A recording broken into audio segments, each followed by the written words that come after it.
Ya, kembali di Kick and Rush dan kali ini gue bakal bahas dan gue mau review tentang PSG lawan City yang semalam dimenangkan PSG 2-0 ya. Sebenarnya laga berjalan ketat di awal-awal dan PSG mencetak gol dari umpan dari kanan ya, dari counter attack sebenarnya itu, dan kecolongan di back kirinya City dan umpan tarik ke tengah. Neymar mau nge-shoot ternyata ngoper, ketipu Ruben Dias dan John Stones.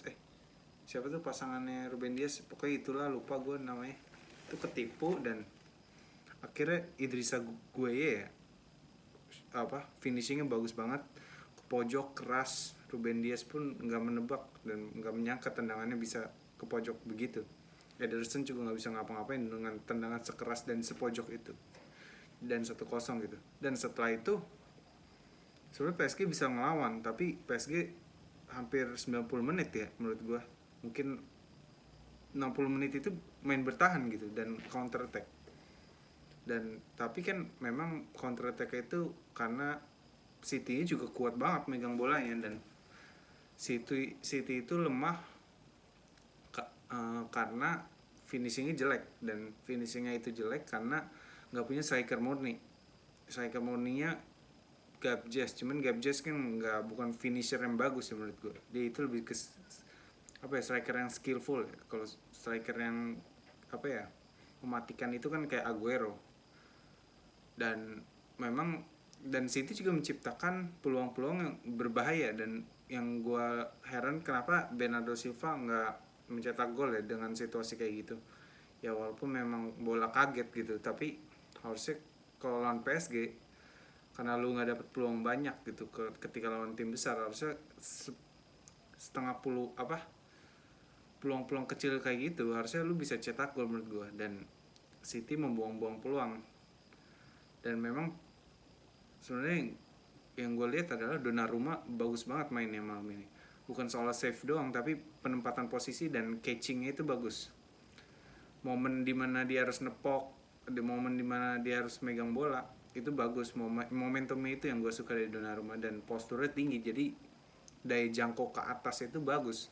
Sementara kalau kita lihat nafas gitu ya, ketika heading ke atas badan dia itu rada pendek kan, jadi sering kebobolan dengan bola-bola yang rada sulit dijangkau untuk badan yang posturnya kayak Keylor Navas. Tapi Donnarumma ini kiper bagus, jadi gue heran kenapa Navas itu jadi pemain utama.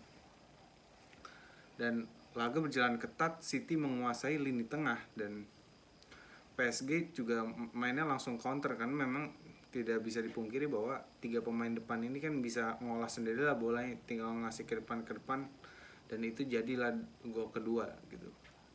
Tapi City sebenarnya selama 60 menit itu mainnya bagus gitu, cuman apes aja menurut gue, kurang beruntung lah. Karena 2-0 itu tidak menggambarkan pertandingannya. Sebenarnya City itu luar biasa mainnya, tapi ya kurang beruntung, dan mau gimana lagi gitu. Sebenarnya strategi City emang gitu-gitu aja, sama aja kalau Chelsea ini situasinya. Tapi perbedaannya adalah Chelsea itu nggak punya tiga pemain PSG di depan. Sementara waktu itu Chelsea kan cuma masang Lukaku dan Werner. Sementara ini Messi, Neymar, dan Mbappe. Ya wassalam lu kalau ketemu penyerang kayak gitu, dengan lu nggak bisa memanfaatkan peluang.